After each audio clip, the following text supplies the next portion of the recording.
I work hard, so I gotta progress, progress. Money, I rejoice, rejoice. Make the money, so I gotta enjoy, enjoy, enjoy. Money, I favor, favor. But God by my side, I can never be a better, better, better. See, no more subtraction, no more division. All we do is multiplication, addition.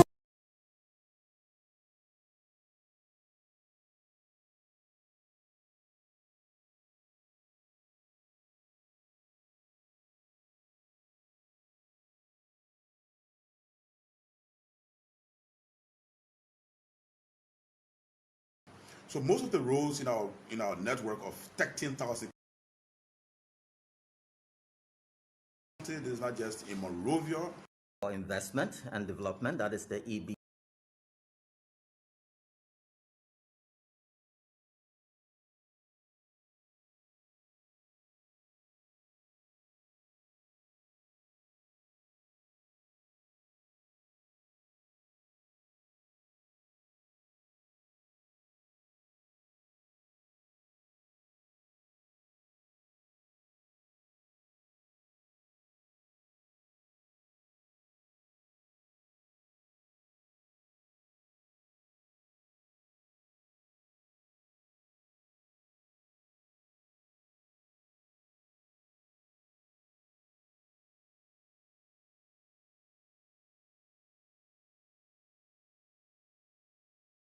EID sign a loan agreement of US $50 million for the construction of a coastal highway road as part of the efforts to achieve its goal in connecting the nation on a larger scale. While the government of the Republic of Liberia continues to make strides to achieve these goals, it is yet battered by mountains and, barrage, flurries of challenges as some major road networks in the nation's capital and rural parts are yet to be completed or refurbished. Well, amid all of these challenges, as well as progress made so far, the Liberian News Agency, that is LENA, is now sitting with the Public Works Minister, Mabutu Vlad, who will extensively explain in detail all what you need to know regarding the nation's drive to achieve its goal of infrastructural development. Welcome, sir. Well, thank you, gentlemen and lady. We are very pleased to have you come to visit with us here at the Ministry of Public Works. We believe that Lina is doing an excellent job. Thank you. Keeping our people informed about developments in country, and even those of our people who are out there in the diaspora, keeping them informed about our activities, about the activities of government, because the people have a right to know as to what their government is doing and what is it that their government is also planning to do that will bring relief to them and that will help to enhance socioeconomic development. So we are very pleased that you can come to sit with us this morning. I know. To talk about the road sector of our country and infrastructure development as a whole. We believe that this interaction will provide an opportunity for our people to be more enlightened as to what is happening around us. So thank you, and you are most welcome. People knowing the man Vlad Nyimpa, before we delve into all of this, I know someone already called you a workaholic. Tell us, what's the current status of our road network? Well, thank you, and I think this is a very good way to begin this process. Mm-hmm.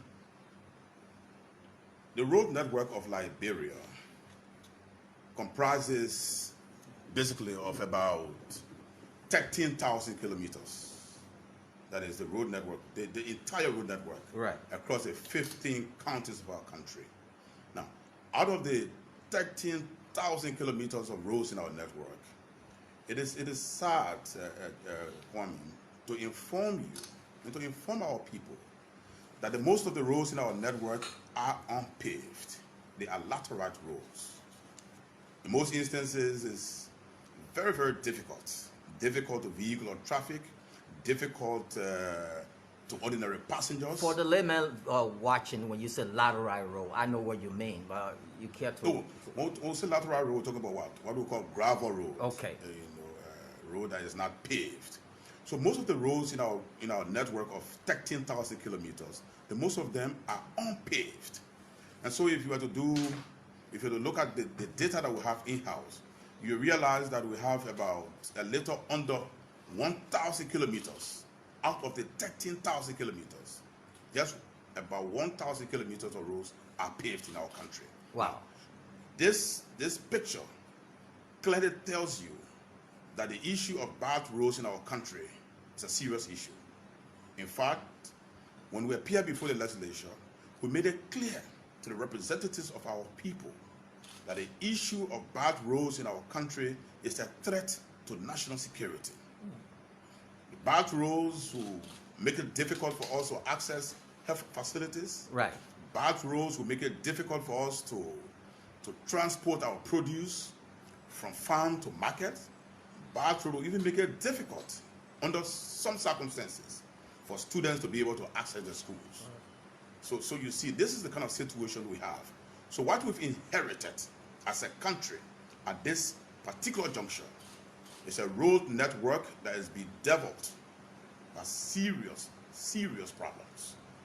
Even where we say the roads are paved, they are challenged.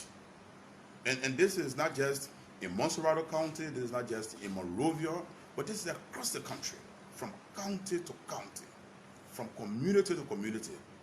Our people will talk about bad roads. So tell us what and the so government... status, right. the status is precarious. The status of the road network of our country is precarious. So it now moves us to the next step. Right. You know, because this government was elected on the basis of change. That yes, once elected, we will institute change. And not just change in terms of the faces that occupy positions. Correct. Not just change in terms of the nomenclature of the ruling party, but substantive change that will positively impact, you know, the well-being of our people.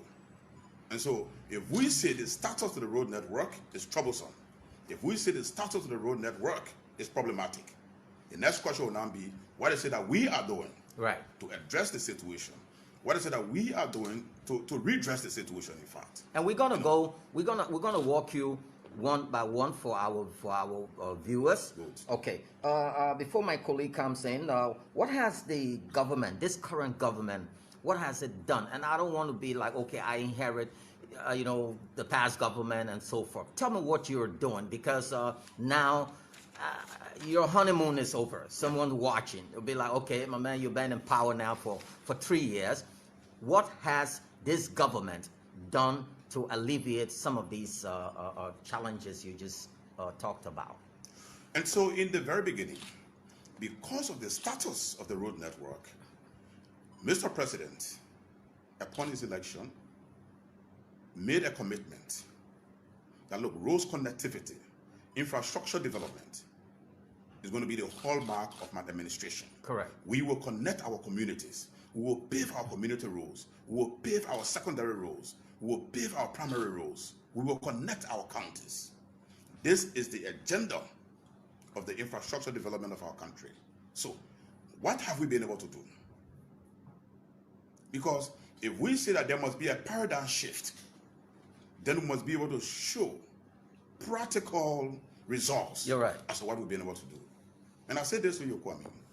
What we've been able to do in the first 3 years, we've embarked on an impressive and perhaps, if you like to say, ambitious roads connectivity program. Building new roads, paving roads where people thought there would be no paved roads, going into the slum communities, giving hope to our people. Correct. That once you live here, we will bring road to you. And not just ordinary roads, but paved roads. So if we were to just begin in Monrovia, for example, before we get to the bigger roads, you know, before we get to the primary roads and the secondary roads, let's look at our community roads. Communities that were forgotten about. And right. I'd like to begin with the slum community, called the Doe community. This community is adjacent to the popular community called Clarota. Right. And just the principal street passing through the Dole community, connecting Clarota, has been in a deplorable state. In fact, there has been no road since independence. Wow. Can you imagine what the people in those communities have been subjected to over the past many, many years?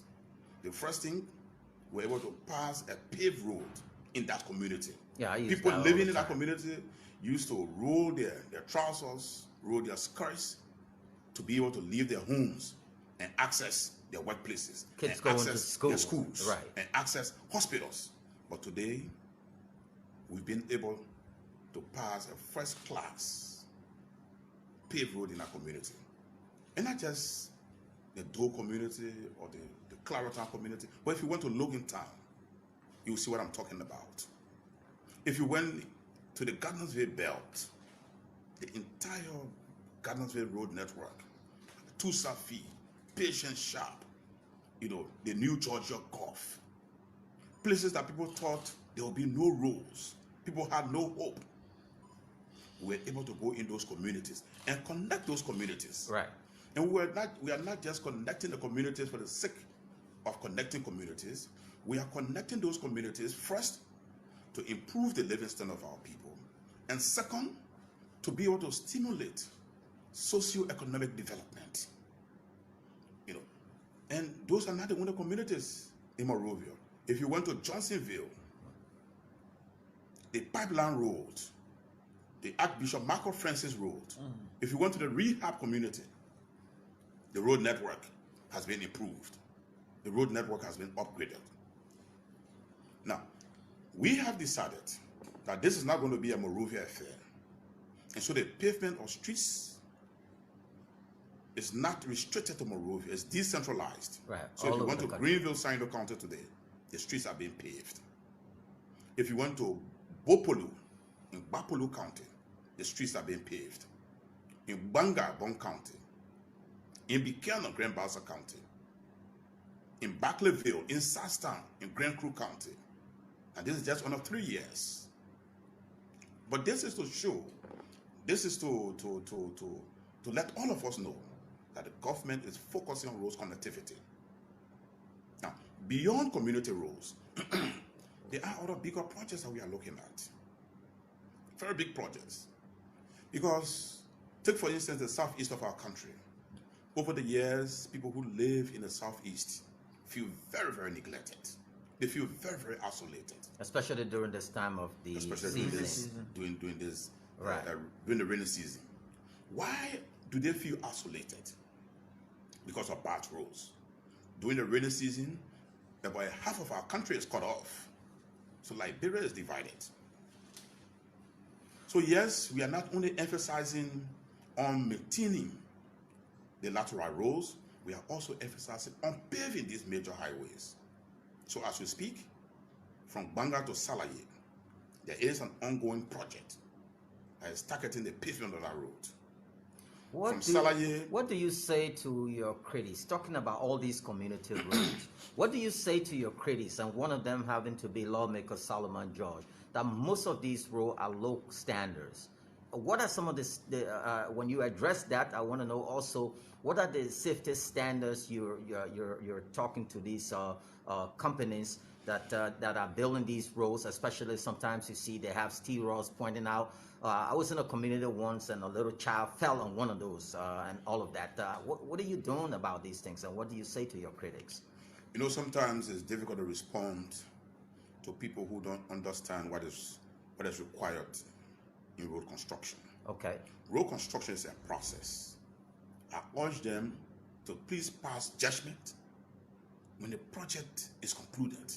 Okay. But during the construction period, obviously you'll see steel protruding. During the construction period, obviously there will be issues. But once the road or the project is declared completed, we take responsibility to say to our people that yes, it is completed consistent with the designs, consistent with the specifications, and it has the best standards. But passing judgment during construction period, first there is pre-Joe, and indicates that our people, that those who are making these comments do not understand, what it entails. Yes, I'll be the first to admit that we've had issues with poor design standards. Right. You know, this is an issue that we have decided to address, and that we are addressing through ensuring that we have effective supervision of these projects in construction. What do you do? Kick those components out when you realize that? Well, since we've come in, we have not had a situation with a road being declared completed, final certification issued, Right. And not meeting the standards. And not meeting the standards. We haven't had that situation.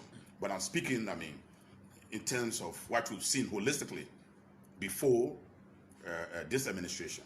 And what we are trying to do, and what we are efforting to do, is not to fault what happened before. Right. But is to use that experience to improve on it and make sure that we don't have a repeat of this kind of situation. That we have what we call value for money. That whatever we put in there is what we will The taxpayers can get their money. So as I was saying about the major rules. Mr. Minister, our fiscal envelope is tight. Our revenue envelope is small. The government has had tremendous economic challenges. And I want to know who is behind this road construction. What are the roads our international partners are funding? What are the roads the government is funding? Where are we moving with that? And when it comes to road funding of road projects, there is a synergy between the government of Liberia and our international development partners. Road works are so very expensive. And given the decadence that we find in this sector, that is the road sector, as a consequence of the many, many years of neglect, we have so many bad roads. Right. Our national budget itself cannot absorb what it will take to be able to do all of our roads. Right. And so the government, in partnership with development partners, have been responding to the improvement of the road network. Right. So all of the community roads in our country are being funded 100% by the government of Liberia. Taxpayers' money. By the taxpayers. Your taxes, mine taxes, the taxes of our brothers and sisters out there. So whenever you see a community road going through your community or going through your district, that's your own money. Say to yourself that the taxes that are paid are at work. Again, this is to demonstrate what Mr. President has said, that we'll use the money of the Liberian people to build roads for the Liberian people. Even if you were to go to some of the major road projects we are talking about, they are not fully funded by development partners. There is always a contribution from the government of Liberia towards that effort, the funding of that project. Now, I'll give you an example. We are about to begin a new project, the Senegal Local project. The government of Liberia is responsible to pay 100% the cost for the resettlement of individuals or structures that will be found within the right-of-way. That is close to $5 million. Even if they were there illegally, you would still pay them off? Well, they're squatters. If they are squatters, it's a different kind of situation. Yes, and the payment for resettlement tends to address a number of issues. First, the psychological impact to that person who has been living there, whether legally or illegally, for a period of time. Okay. That is something that we also try to compensate for. But the compensation varies on the basis of the status that you have to be on that project. Whether legal or squatting something. Yeah. But if you're talking about a major project, say like the Ganta to Yekepa roads, these are areas where people have been living all of these years. So the land authority now will have to go in and establish. We also have community land. Right. And so all of these factors are taken into consideration. But the point that I am making is that for all of the projects that are funded by our international partners, the government of Liberia is responsible to pay 100% the cost of the relocation of project-affected persons. In addition to that, we also make a contribution so as to try to meet up with the counterpart funding. This again is indicative. So are you saying that it's not always 100% payment for some of the work our counterparts are doing, or they ask you to provide some assistance in the funding? What is very clear in most of these road projects is that we as a government take full responsibility for the payment of project affected persons. Okay. In addition to that, if it is a loan, for example, the cost of the road, the loan may not be able to cover the entire cost of that road. Government will now make a contribution. Okay. In cases where it is a grant that covers the entire, like the Somalia Drive Road, now the Japan Freeway, now that is a grant. A Japanese grant. From the government and people of Japan.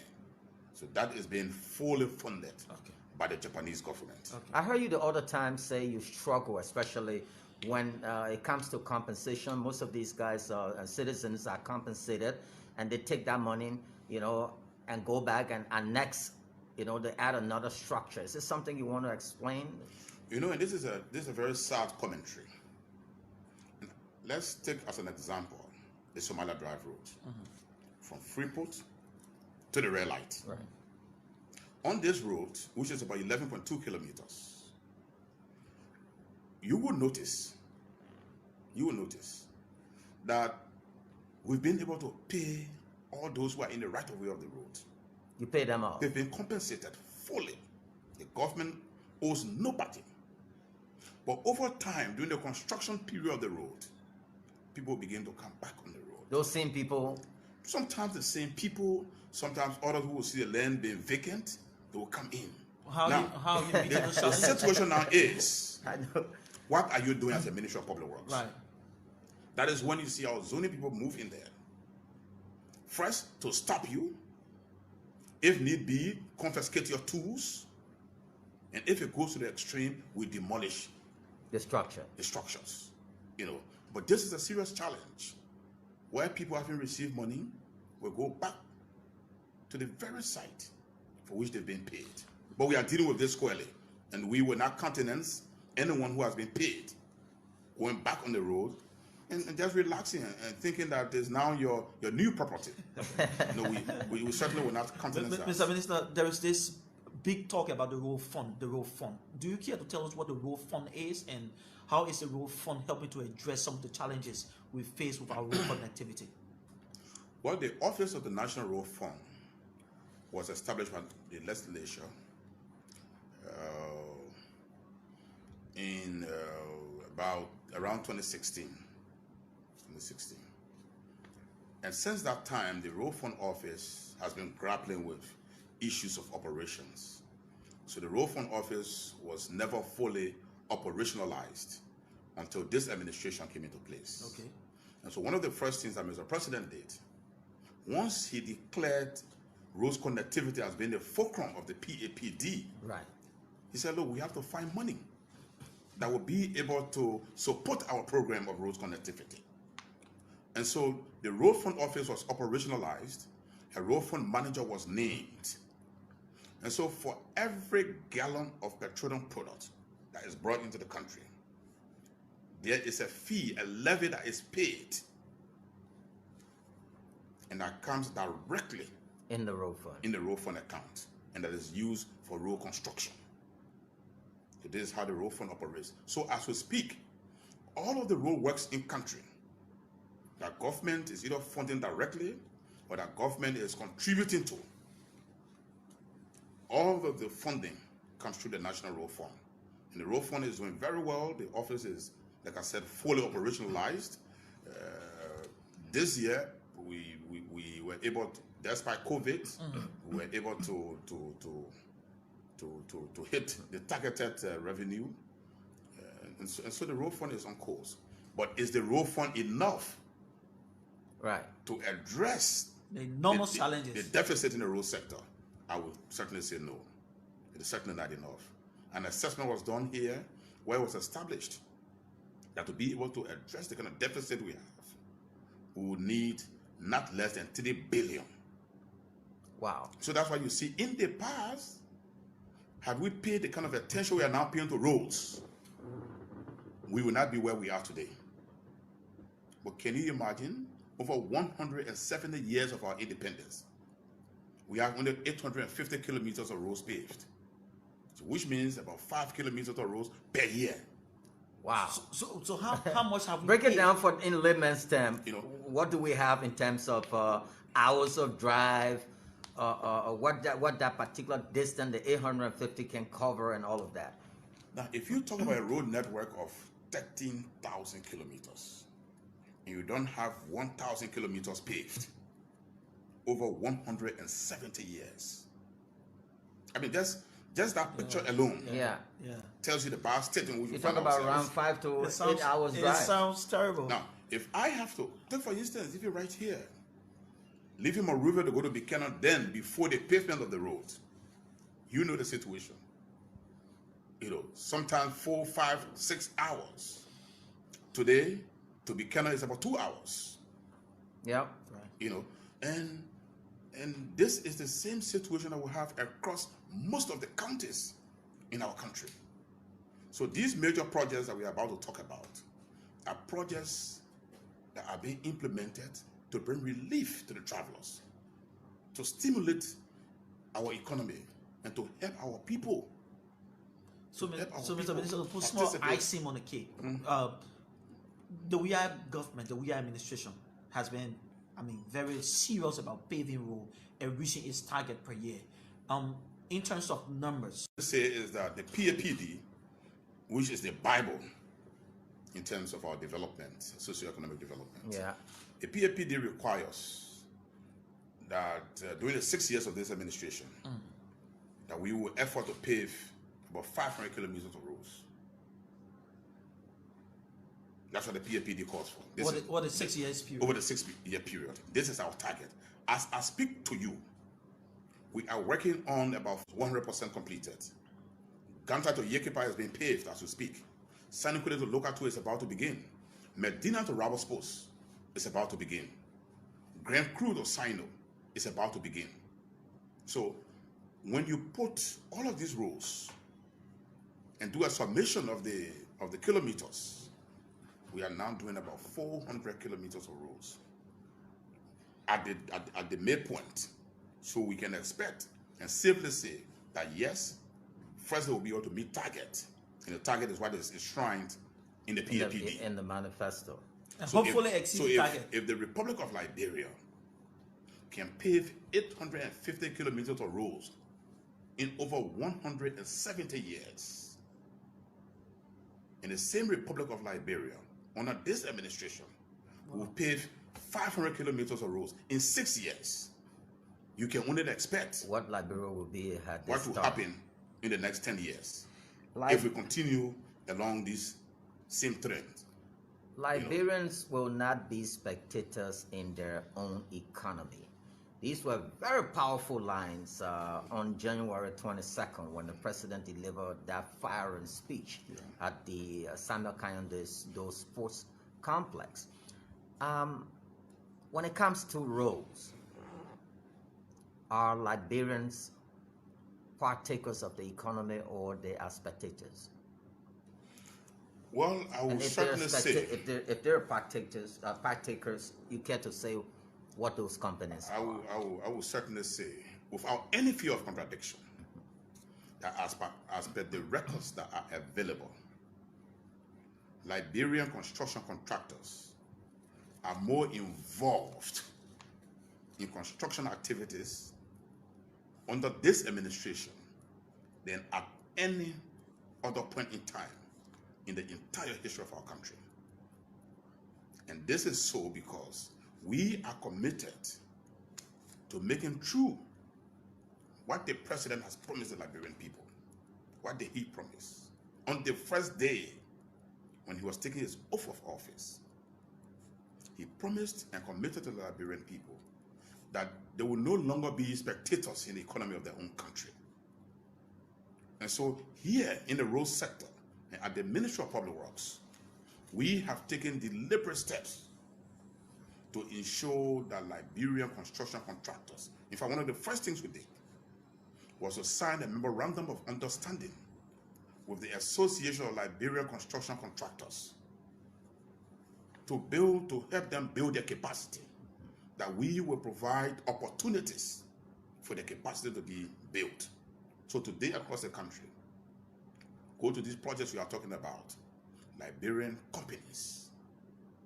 We have more Liberian companies now involved, not just in lateral works, but even in pavement, whether asphalt pavement or concrete pavement. Our people are involved. Are these companies competitive?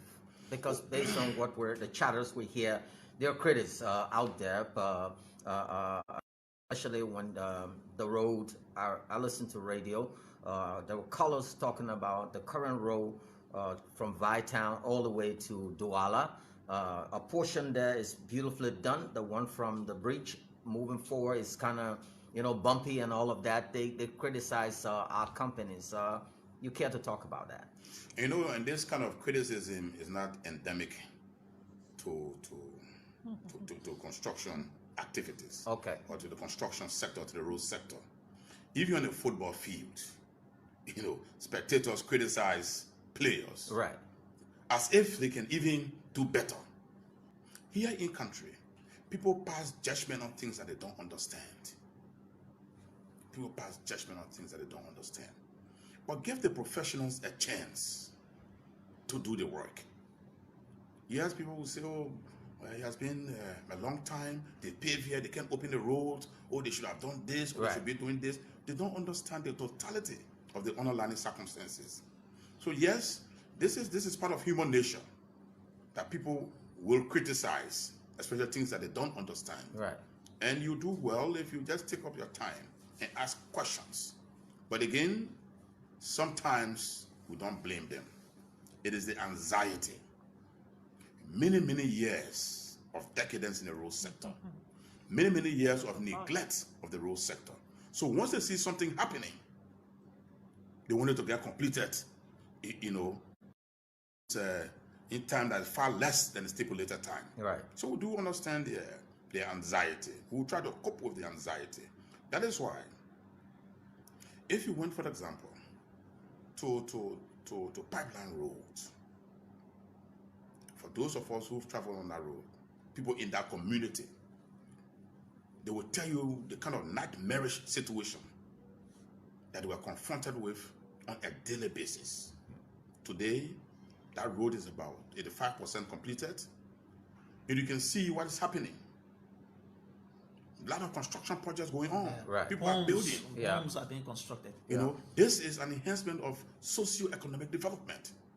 And that is why we say, we've always maintained, that the road to development begins with the development of roads. So Mr. President is right. This government is right to emphasize road construction.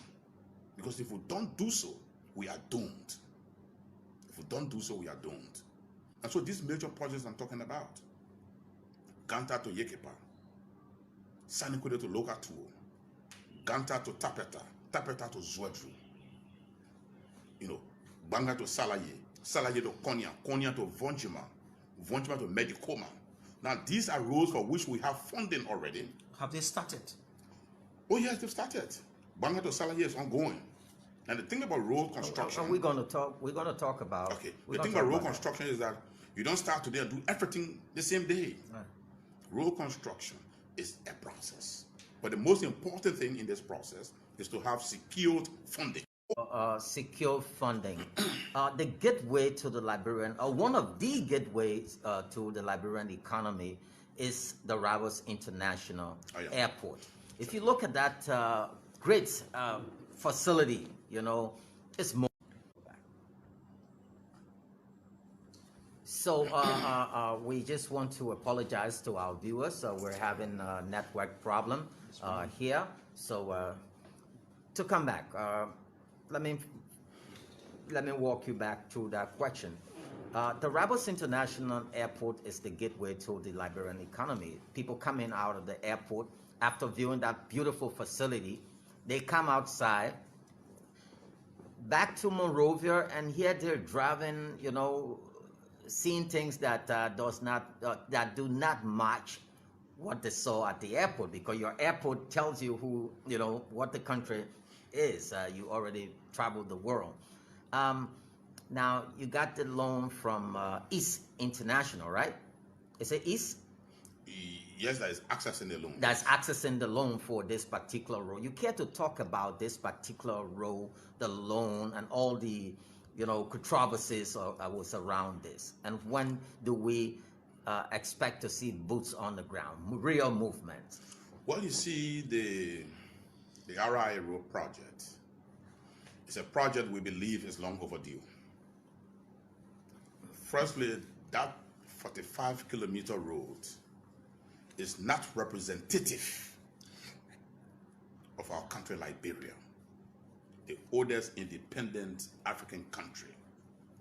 When you arrive at the airport and you get on that road coming to Monrovia, I mean, sometimes if this is your first time in Liberia, I can only imagine that you'll be asking yourself, but where are we going to? Even the smaller countries in our region have better roads connecting the airport to their cities. And most of our previous presidents in recent times were all convinced that this road should be treated as a priority. William Arrow Talbot, when he was president, he talked about doing the Rawlsville Road. When Doe became president, he talked about doing the Rawlsville Road. When Mr. Taylor became president, he talked about doing the Rawlsville Road. When Manaseli became president, she talked about doing the Rawlsville Road. Now, all of these commitments and discussions and talks about doing the Rawlsville Road will tell you the importance that all of the leaders of our country are in consonance when it comes to the need for the development of that corridor. But yes, they've all talked about it. The difference now is this administration of His Excellency President Weah also talk about it. But beyond talking about it, President Weah has moved a step forward, and which is a significant step forward. That is, talk about it and do it. So we are doing it as we speak. Now, we've said, look, not only will we reconstruct the road, but we will also expand the road into a modern 4-lane highway with all of the features that you can find on any major corridor of such magnitude. And to make this true, Mr. President, in fact, the entire government was at Unification Town to break grounds for the construction and expansion of the 45-kilometer RI road. To make this happen, the legislature granted a concession to a company called East International to source, principally, to source the revenue, which the government will have to subsequently pay back, of course. Okay. But to source the revenue that will fund this project. So where are we in terms of East International? In fact, the first tranche of this money has arrived in country as we speak.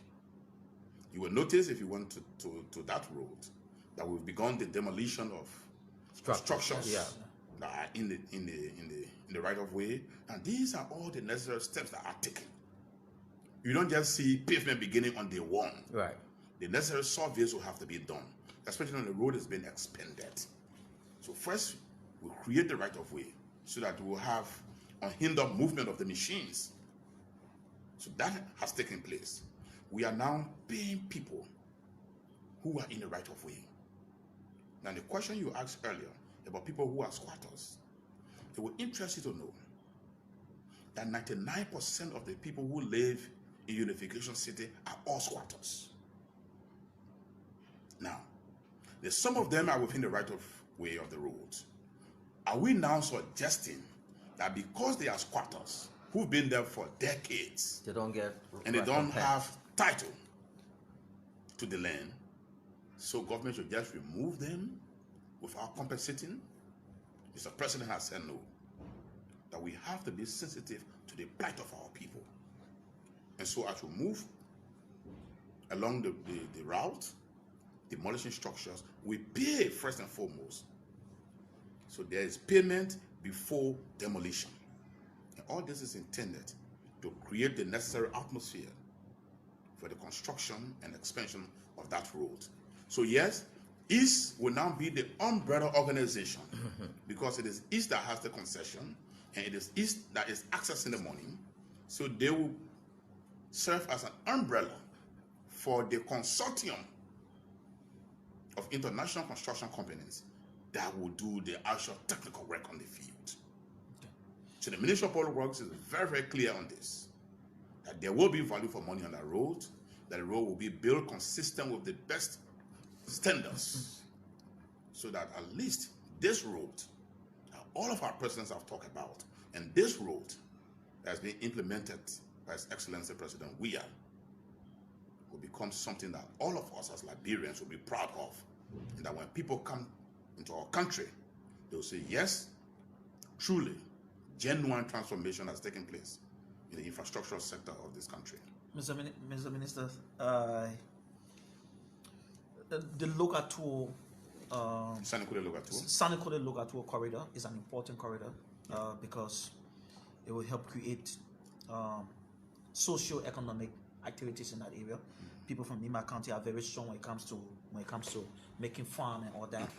And also in terms of tourism, the Rawalsport corridor, Medina Rawalsport corridor is an important corridor because of the Piso and other features in that part of the country. Do you care to talk about also the Ganta Yekepa corridor, which is also very important in terms of reaching out to the other parts of Nima County, which is a very populous county? You know, I'll tell you something. Firstly, let's talk about the Ganta to Yekepa Road. Project that is currently ongoing under this administration. Okay. Pavement has begun. Oh wow. That corridor between Yekepa and Ganta has been a major corridor for many, many decades. All of us know that some of the best iron ore was extracted from that region of our country. During that period, Liberia generated a lot of resources. Yeah. Yet still, we neglected that road corridor. Today, it is this government that is taking the responsibility to be able to do this. Now, what is happening? The road is being funded by both ArcelorMittal and the government of Liberia. Okay. ArcelorMittal is paying about 40 million. The government of Liberia has paid. In fact, the government has paid already. We've paid about 13 million. Wow. For that road to be done. So that project is ongoing. It's from Ganta through Sanikole to Yekepa. Now, out of Sanikole, this road project is being funded again by the African Development Bank, the European Investment Bank, the European Union, and the government of Liberia. In fact, that's the latest. That's a project for which we broke grounds in December, and that project, the camps for the contractors have been built. The camp for the consultant has been built, and so as ensuring the development of the road sector, the dividing line is just our ability to be able to begin the project and implement it. So where are we on this project? The government of Liberia has been able to identify a financing institution. Okay. And so the government has concluded the financing arrangements for the Medina to Rawalsport Road. What is now left is the completion of the procurement process for the selection of the contractor. That process is in its final stages, where all of the documentations have been presented and forwarded to the PPCC, the Public Procurement Concession Commission. They are now doing due diligence on all of the documents that within a fortnight we will receive from the PPCC and no objection to award this contract to the contractor who has been selected after the bidding process. So we are at the tail end of beginning the project. Wow. The finances have been secured. The procurement for the contractor is now in his final lapse. So we can certainly. Okay, Wafala, take over. Yeah, go ahead. And so that's it about the Medina Rawspos Road. Procurement process. Procurement process is final stage. We are hoping that within the next 2 weeks, and perhaps sooner, the PPCC will be submitting to us an approval and no objection to proceed to award the contract. Once that is done, we'll break ground for the project and implementation begins thereafter. So again, this will help, especially in the western region of our country, to enhance road connectivity, because you know that from Monrovia to Bowater side, has been connected. Somehow to Tottenbreck has been connected. But because of the location of our posts, we will have to connect from the main intersection, which is around Medina, into Rawas posts. And once this is done, that will be a major boost for the western corridor of our country. So, and another thing that we like to talk about, which we believe is important as we talk about the road sector, is that road project coming out of Grand Crew County into Sino County. This is the first project along the coastal corridor. That's exactly where we were. Much has been talked about the coastal corridor. Others believe that this was not going to be possible. In the very beginning, at the onset, this government was very concerned about the deplorable state of our roads across the country, specifically in the southeast, because of the many years of neglect we talk about. And so we went all out there looking for loans. In some cases, we succeeded. In other cases, we failed. We didn't lose anything. Perhaps the only thing that we lost was the fact that we didn't get a loan. And time. And that again was not our fault. It's like I like to do it this way. It's like I like to pay my son's school fees, or you like to pay your son's school fees, but you don't have the resources. So you decided that you will go bring it to the community level. You decided you go to a credit club in the community. No, funny from Vic. So as we were discussing, some of the loan agreements were successful, others were not. And this is all part of the process. This is all part of the process, with no loss to government, especially in terms of expending financial resources. But we succeeded in other areas. And the areas in which we succeeded, we are now beginning to see the fruits of the success. So, in earnest, we are beginning the coastal corridor with a loan arrangement which has been consummated from the ECOWAS Bank for Investment and Development. As we speak, the procurement process for both the consultant and the contractor, that process has begun. So much is being done in this sector. And that's what I said to you. We are now working on about 400 kilometers of roads in our network, unprecedented in the history of our country. In a first-term government. For the first term of a given government. Now, when you see this, even in your community, even in your district or in your county, and all of the emphasis is not on paved roads alone. Working along with our development partners, especially the Americans and the Swedish government, we are able to rehabilitate hundreds of kilometers of lateral roads in Bong, in Nimba, in Lofa, in the southeast. These projects are ongoing as we speak. And our people who live in those communities can attest to what we are saying, that the farm to market roads are being built, and that the primary roads are being built. This is not to suggest that we still do not have challenges.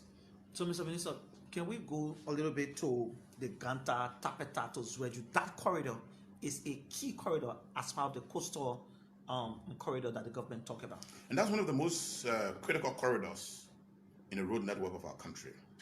It's a corridor that spans about 225 kilometers. That is from Ganta to Tapeta, and from Tapeta to Zwedru. It's one of the most critical. What is the problem with this corridor? What is government doing? Or are we just sitting supinely and doing nothing? Right. Government is engaged with the World Bank and other development partners to be able to fund, working with the private sector, to be able to fund this corridor pavement and reconstruction. How now, achievable? where are we Right. in this process? It's divided into two phases. Phase 1 is from Ganta to Tapeta, and phase 2 is from Tapeta to Zwedru. We are now in the final stages of selecting a contractor for phase 1, which is from Ganta to Tapeta. And as soon as that contractor is procured and construction works begin, then we go on with the procurement process for phase 2. And all of this is happening under the aegis of the World Bank and the government of Liberia. So yes, the project is on course, but let us not forget, we as a country do not have the resources to do these major corridors on our own. So what the government can then do is to reach out to partners. And I say this to you freely. Our international development partners do have implicit confidence in this government. And that's manifested by their support to the road sector. Since we've been here, there has been increased level of support to the road sector. That's how come we are doing the Sanukule Lokatua Road. That's how come the Ganta Tapeta Road is on course. That's how come IBID is giving us loans. That's how come our Arab friends, the OPEC Fund for International Development, Badia, the Saudi Fund, the Kuwaiti Fund, that's how come they are funding. Lots of funding coming. That's how come they are funding the road from Banga to Salaye. They now agreed to extend it from Salaye to Konya and from Konya to Vonjima. And the African Development Bank has agreed to pick it up from Vonjima to Medikoma. Okay. So there is a lot of collaboration. There's a lot of working together. But our people must understand that these major corridors are not built overnight. It's a process. But they can see with their own eyes that the process has begun. So, Mr. Minister, before we conclude with this, some of the Southeast intervention, let's talk about the Fishtown to Harper Road, and then before we come down to Somalia Drive, Japanese corridor, and all that. The Fishtown to Harper Road. The Fishtown is in River G County, right? And Harper is in Maryland County. Mm-hmm. These are two of the remotest counties in the southeast. And the road from Fishtown to Kaloke, the segment of the road that is from Fishtown to Kaloke, that road is about 70% completed in terms of pavement.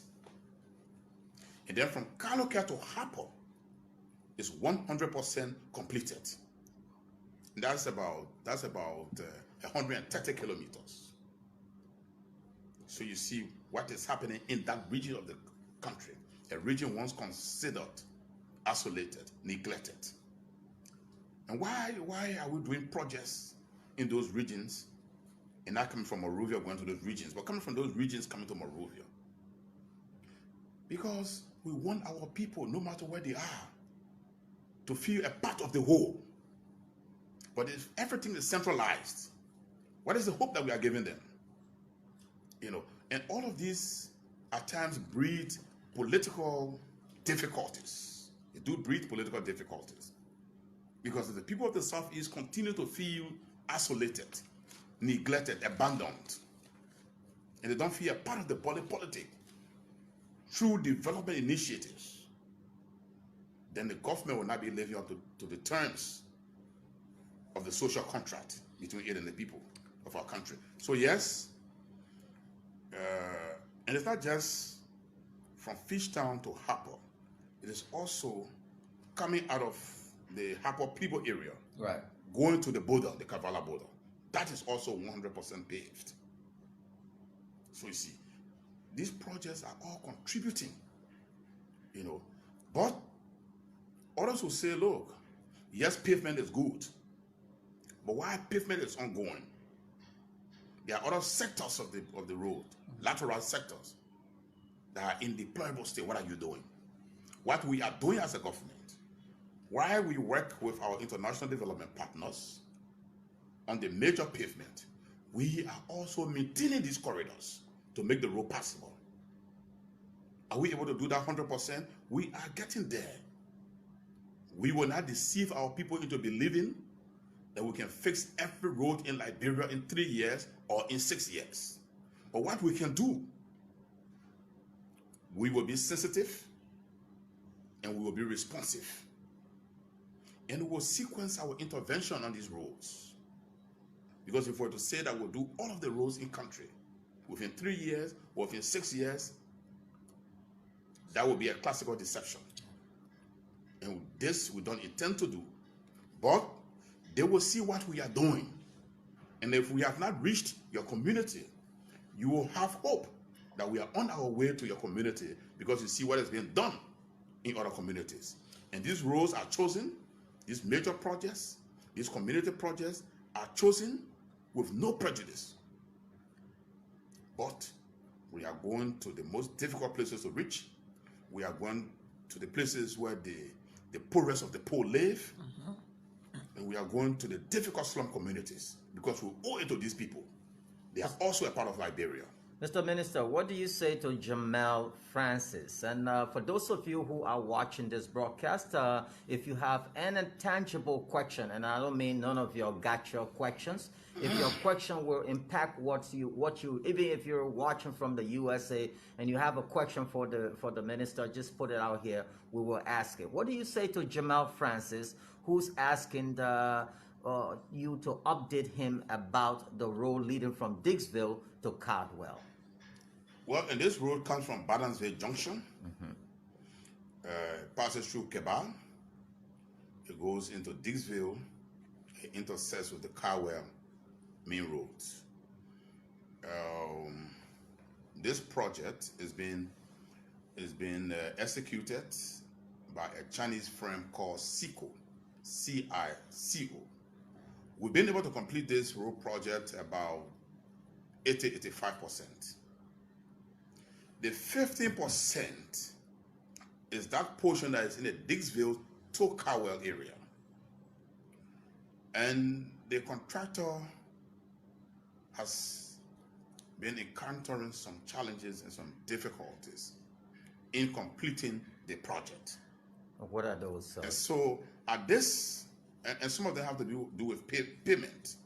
Some of them have to do with payment. And when we say some of them have to do with payment, that is a project that cost $30 million. And it started under the previous administration.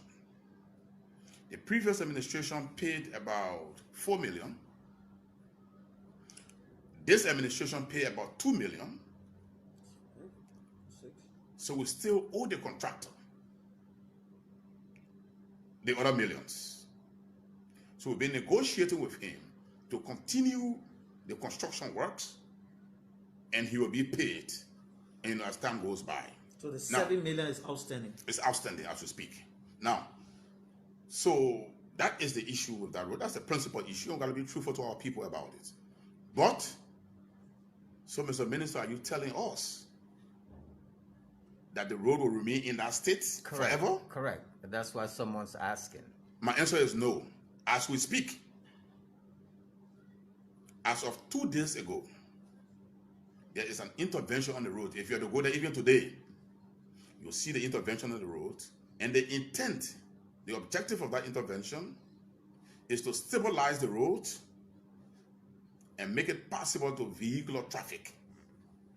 So you don't have all of the nightmarish kind of things you experience when you pass on that road. So basically, pavement won't be there, but it will be in the form it will be stabilized, accessible. It will be stabilized. It will be possible. You have no difficulties. We cannot do pavement during the rainy season, especially the pavement on that kind of corridor. We cannot do it during the rainy season, but it will be of such that you will not even know Here's another the one kind of difficulties you're having now. So the people of Dixville, the people of Carwell, we invite you to join us on that corridor, and you'll see the work. Another one from Lasana Sharif. He says he wants to know the plan of intervention on the Airfield Matadi Road in Sinker. Why are you laughing? No, I like the diverse. That's a legitimate question, right? No, that's what I'm saying. And you have people from these different pockets where they stay. You know, it tells me that our people do have interest in these projects.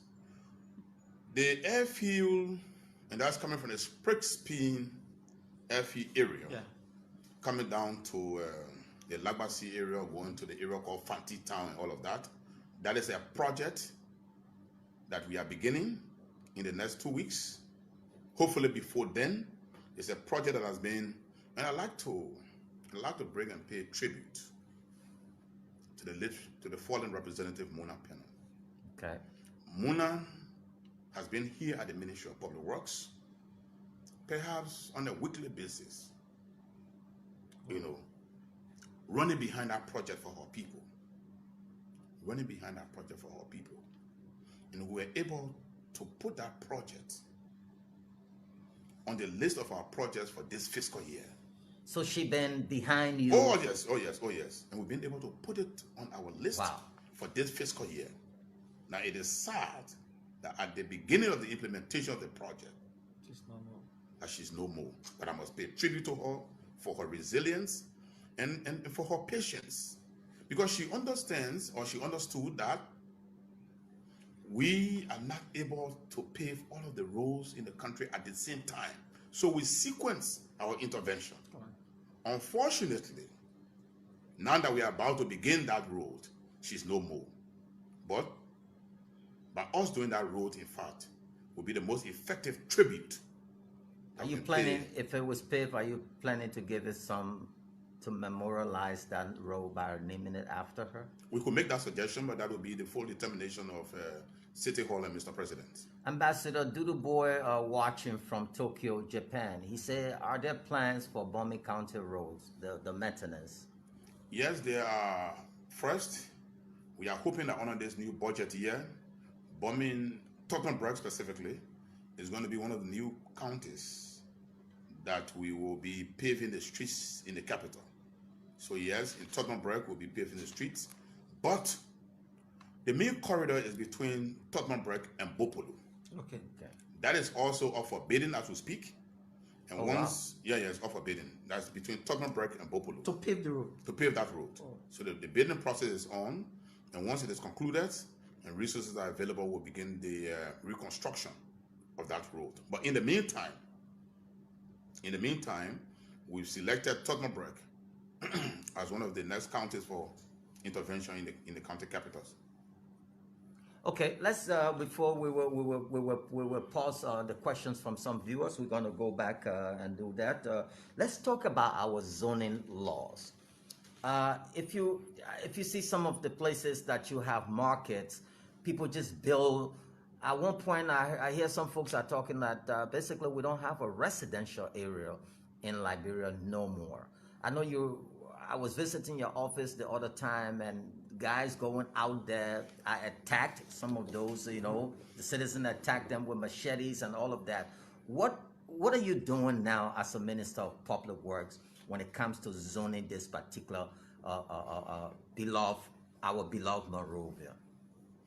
And to make Monrovia the kind of city I would like to see it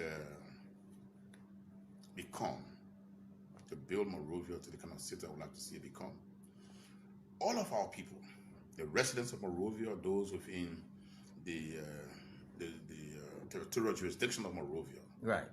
we must be able to respect zoning laws, zoning regulations. But unfortunately, we have a population in Monrovia now that is so indisciplined when it comes to adherence to zoning regulations. Right. So very indisciplined. You'd be surprised that people will build in waterways.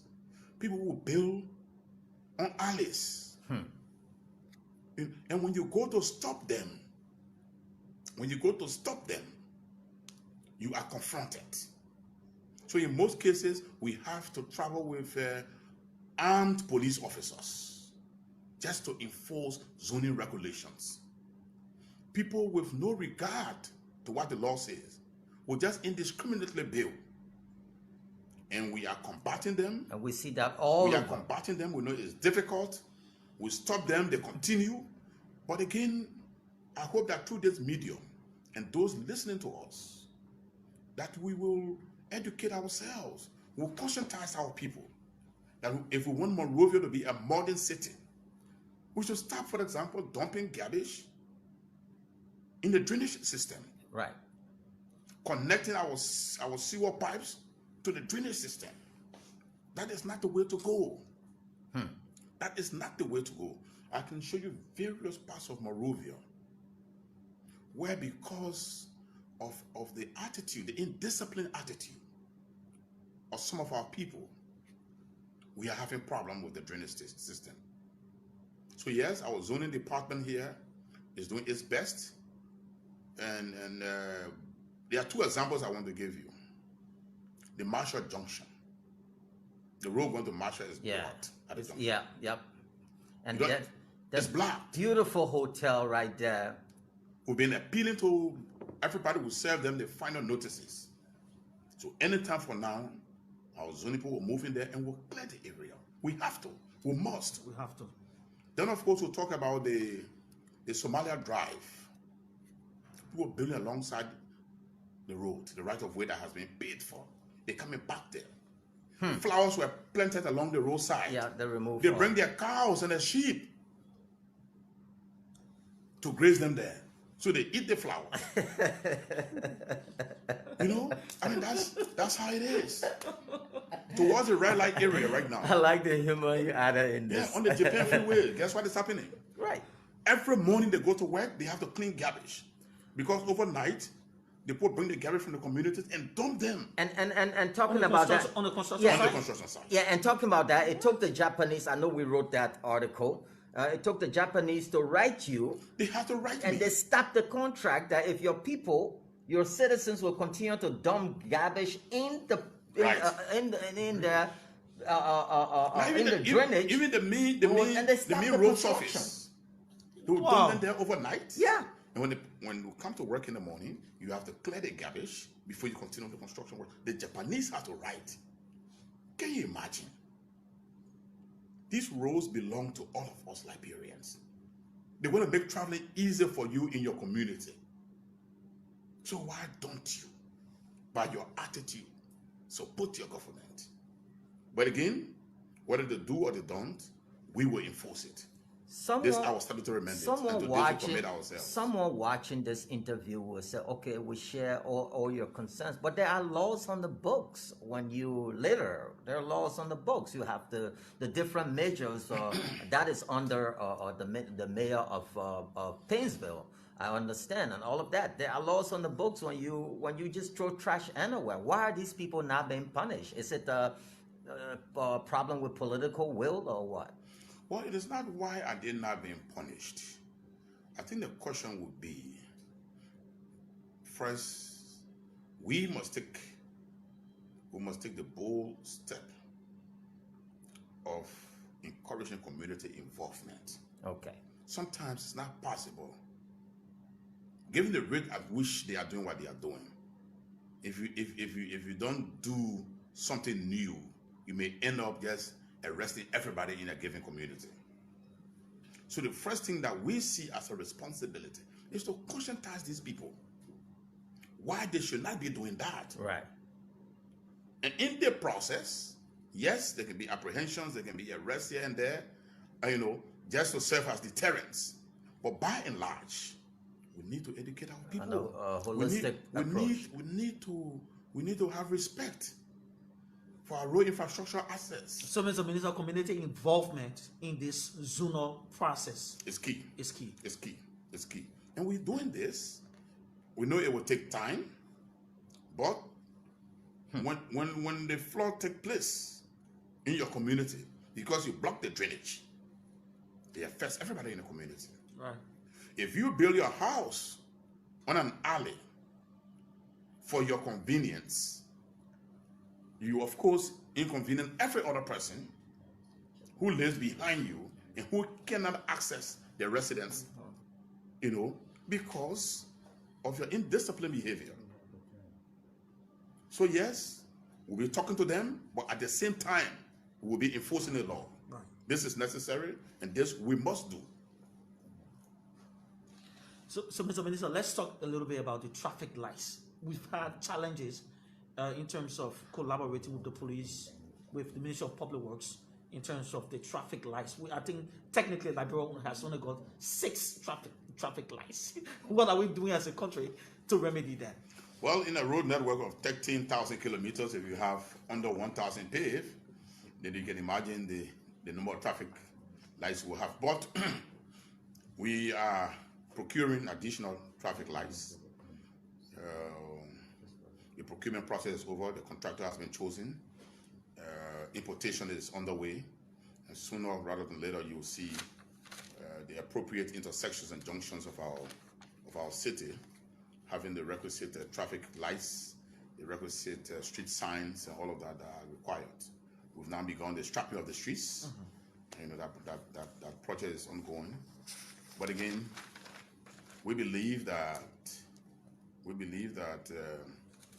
all of these, once put in a perspective that will help us understand our response to the deficit. Take for instance, if we want to connect to a community, or want to build a road in rehab, or want to do the Soul Clinic Road, or the Banjo Road, or the Nickel Town Road, and we weigh that against maybe doing traffic lights at a given time, then it's a matter of decision making in terms of which should be done first. But at least we are at a place that we can now say we have imported lights, traffic lights, and they are coming. And even talking about the lights around town, the various streets.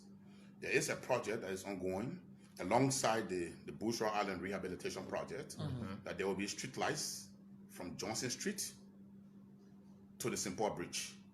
Okay. And in addition to that, there will also be street lights from Airward Junction to the Snapper Hill.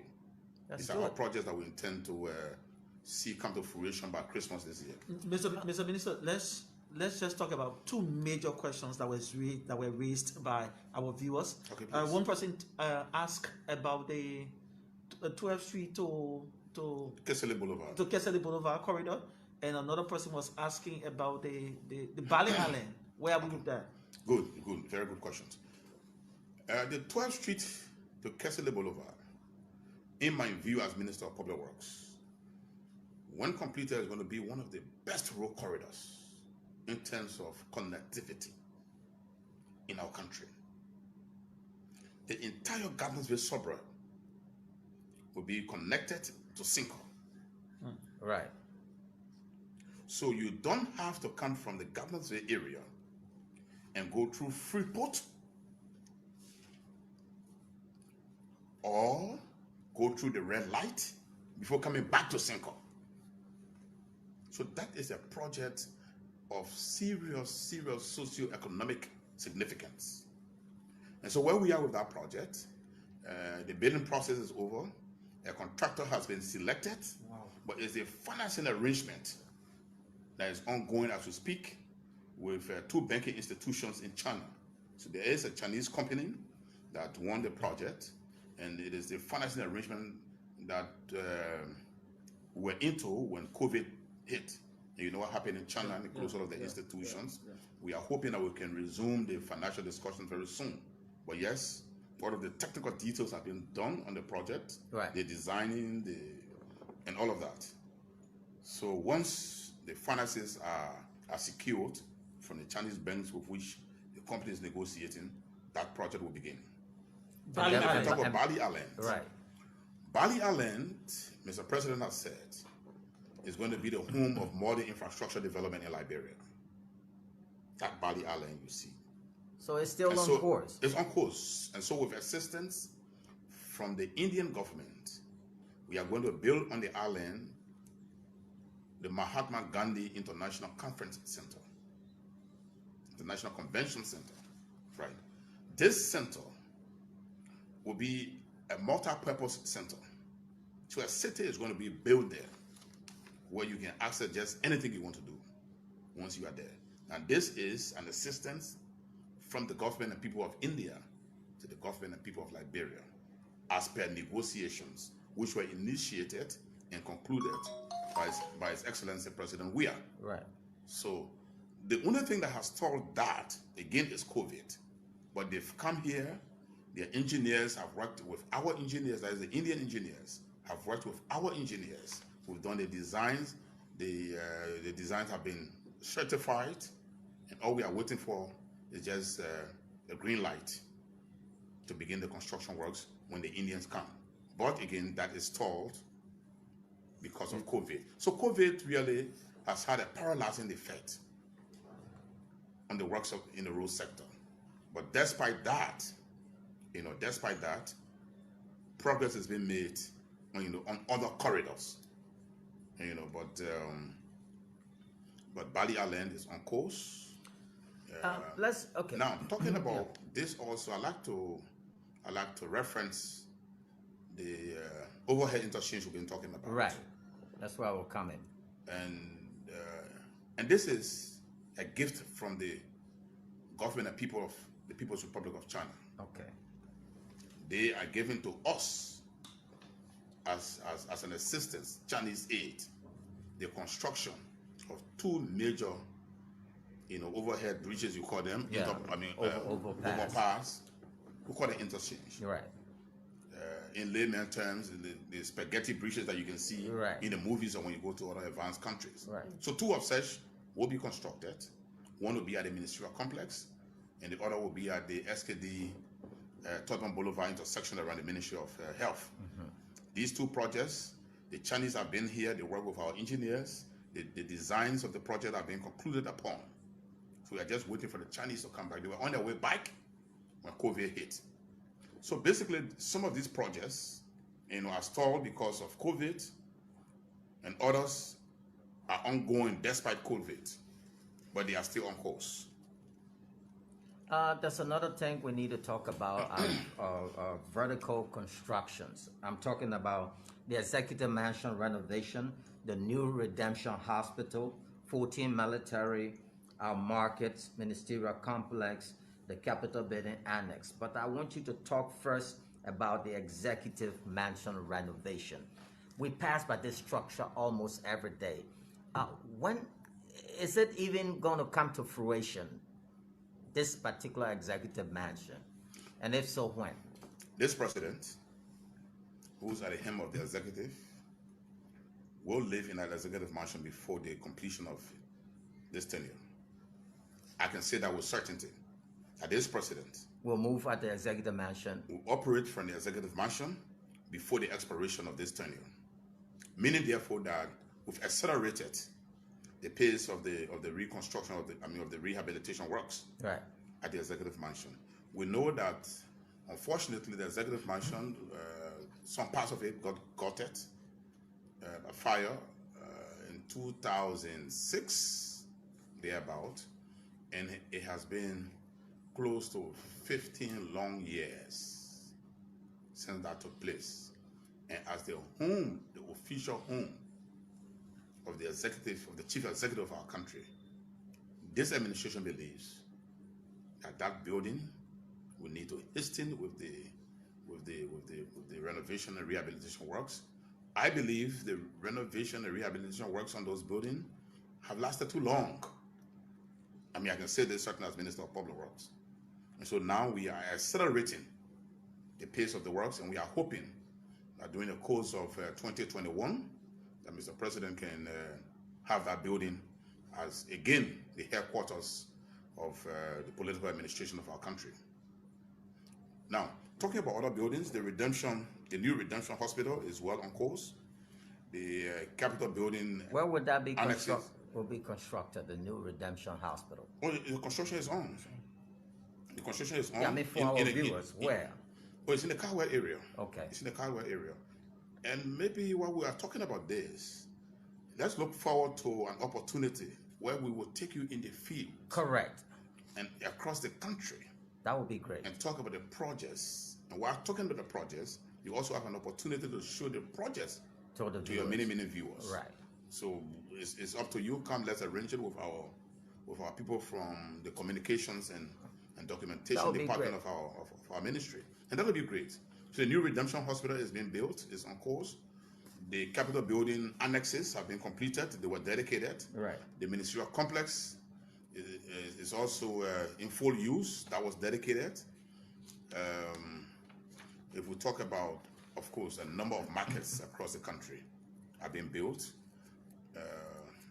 A number of homes look for low-income earners.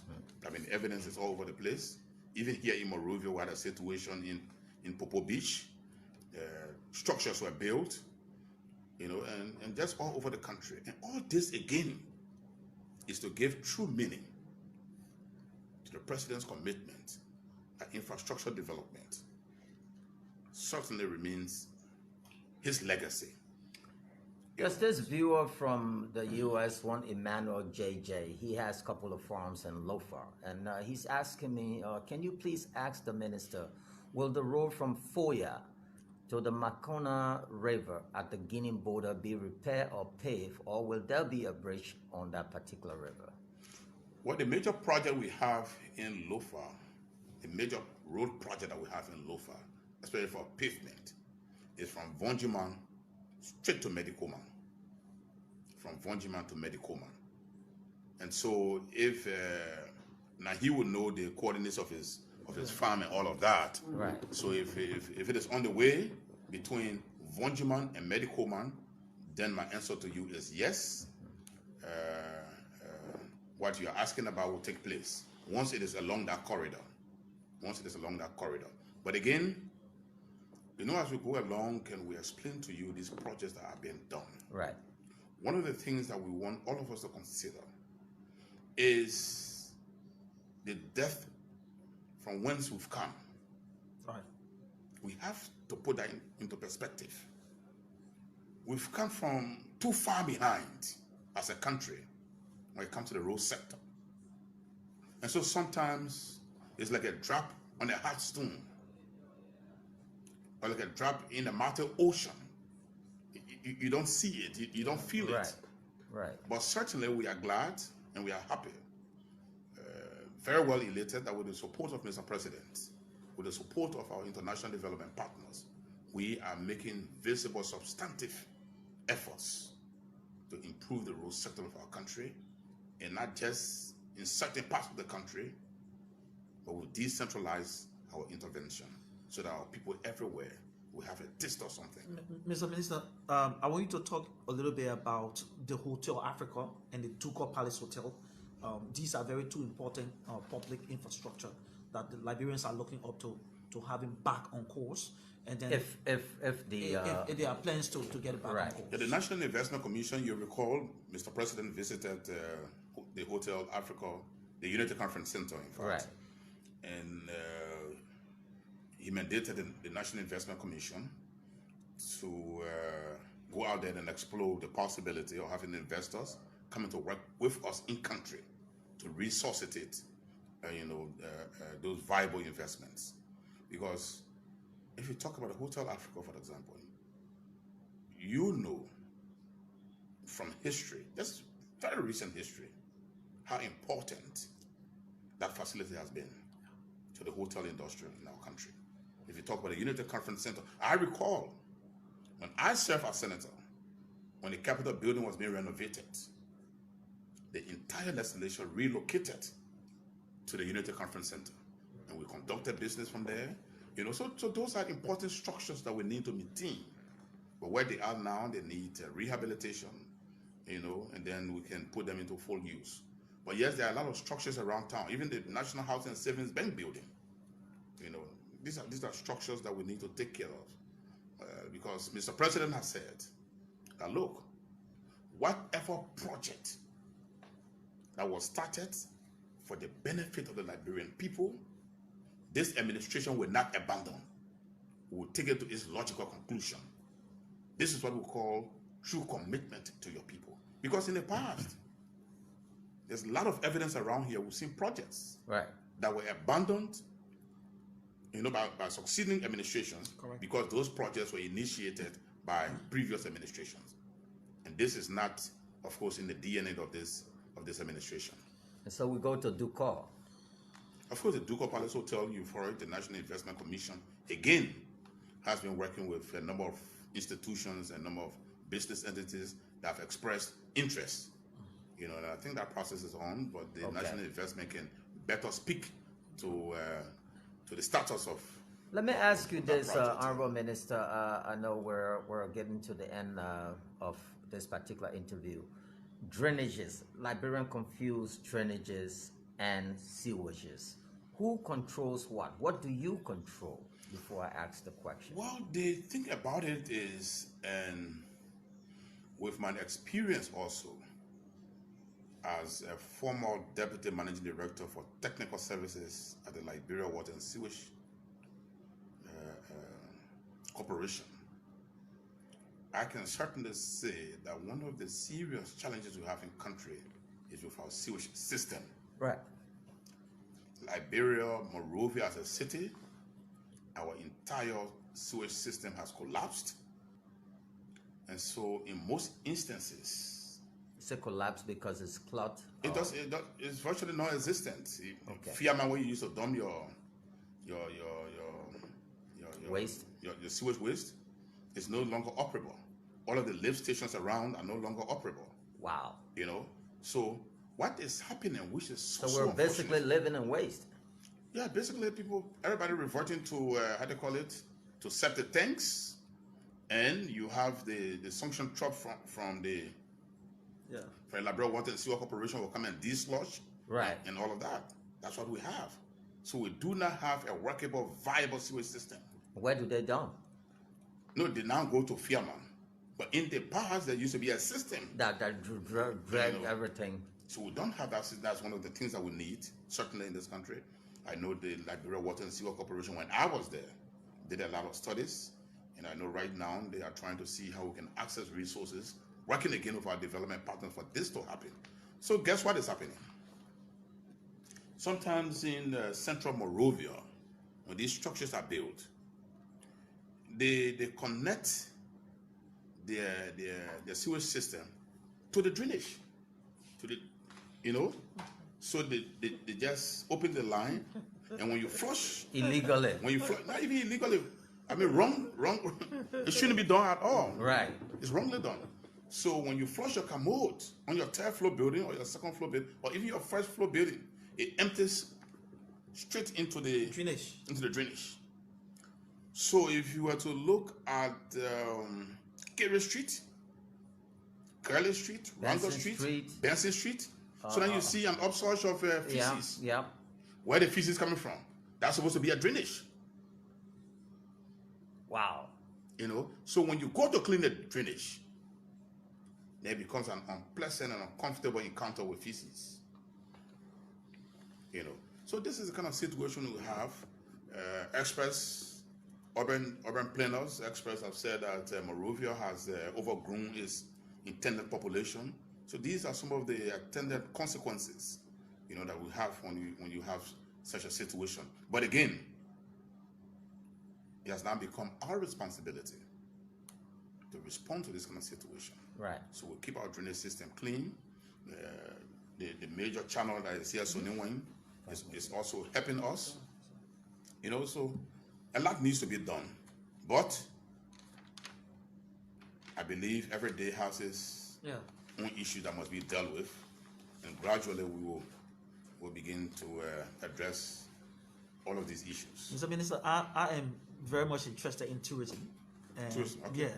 And so you talked about the Bali Island, and you talked about the new city that the president envisioned to have on the Bali Island.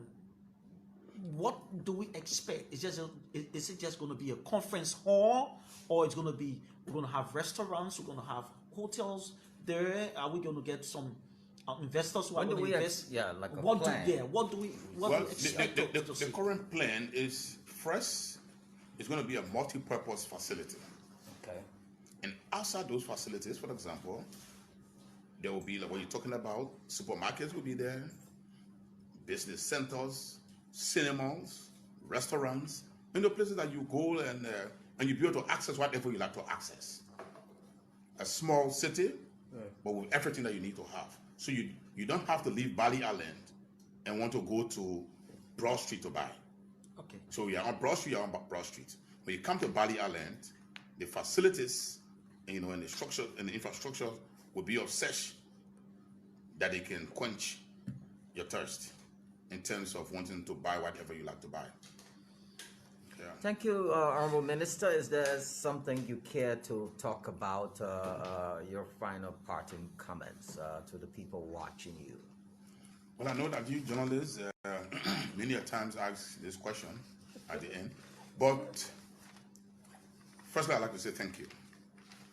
Thank you for providing this platform that I'm convinced that serves as an important, very, very important medium, for the dissemination of information to our people, no matter where they are. I hope we can do this as frequently as possible. Correct. Under this breath, we may not be able to explain everything that is taking place in the road sector, but we cannot end this interview without thanking our international development partners for the confidence, the implicit confidence that they've reposed in this administration, and which is manifesting itself, through their funding of major road projects.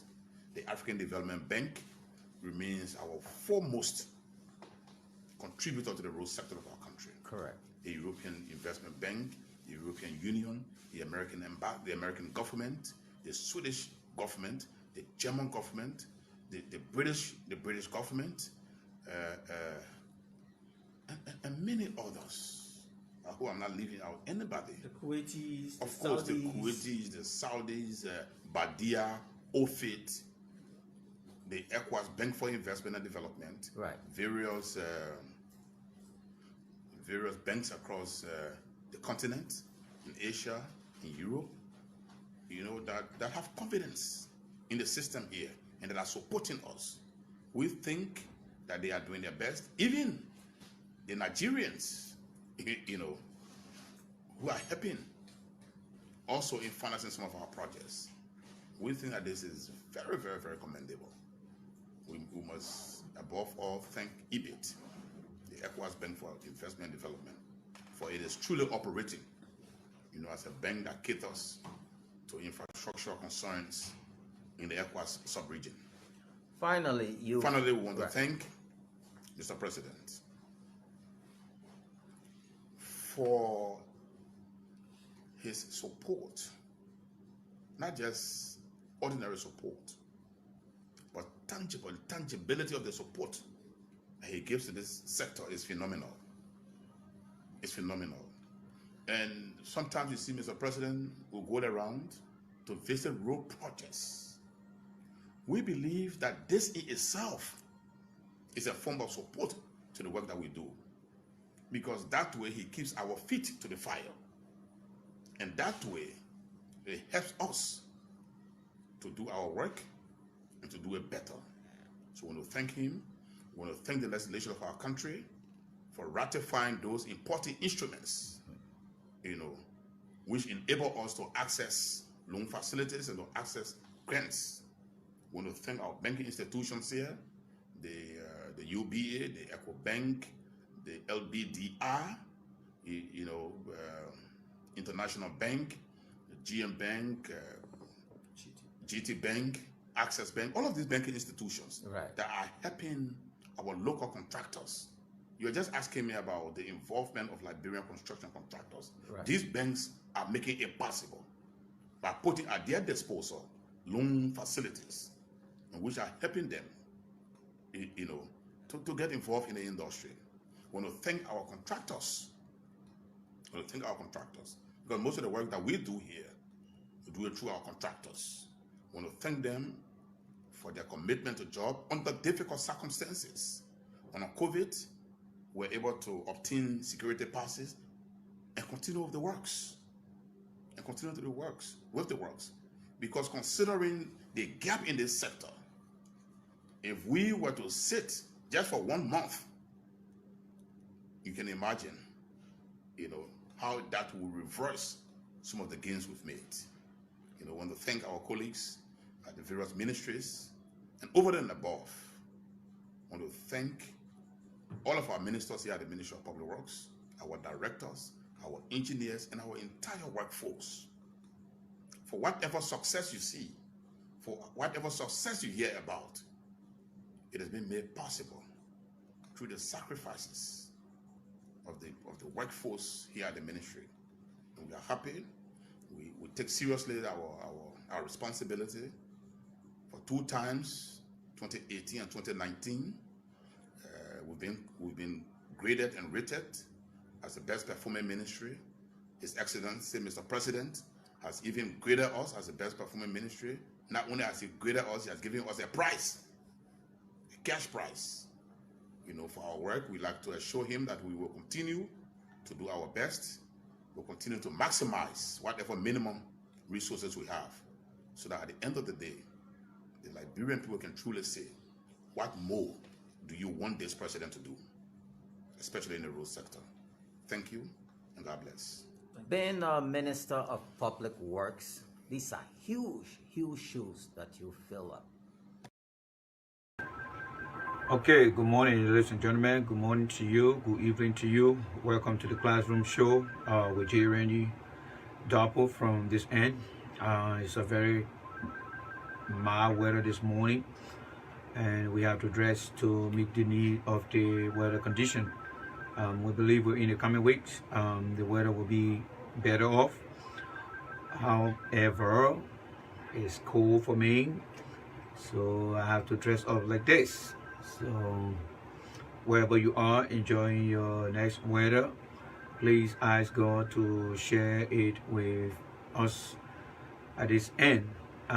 It's Saturday, and I'd like to say good morning to you, good morning to your family, and good morning to everyone. All right, it's a beautiful world out there. Sometimes we have some evil within the beautiful world. However, we want to give God the glory for everything. So let me see what I can do here quickly, because I'm planning to be here for just 1 hour and so. So let's see here. I think I need to tag a few people here. Let me begin to tag 1 or 2 people, or let's say more than 5 people here. And let's see how I can get it on here. I just hope that I'm not locked and talking to myself. So let me just put the phone, the extra one, which will tell me where I stand at this moment. So guys, just bear with me here. The phone is loading up.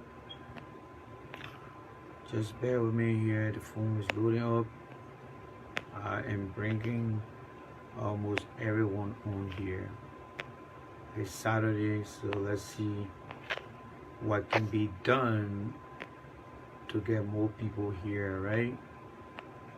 So I'm trying to tag as much people as I can here. And let me see, we're going to be the lucky one this morning. Alright, let's see here. I think, oh my goodness, it's loading up. No wonder why.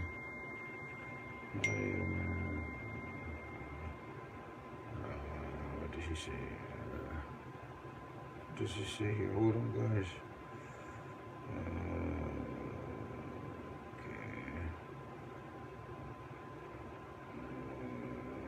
All right, let's see here. Oh, I think he's almost done. Yeah, he's almost done. All right, let's see here. Moving on, moving on, moving on, moving on, moving on, moving on, moving on, moving on, moving on. All right, there you go. Moving on. Alright, so just bear with me here, guys. Sometimes things go off the crack, so let me see what happened here. Alright, let's see here. Let's see what's going on here. Yes, I'm locked.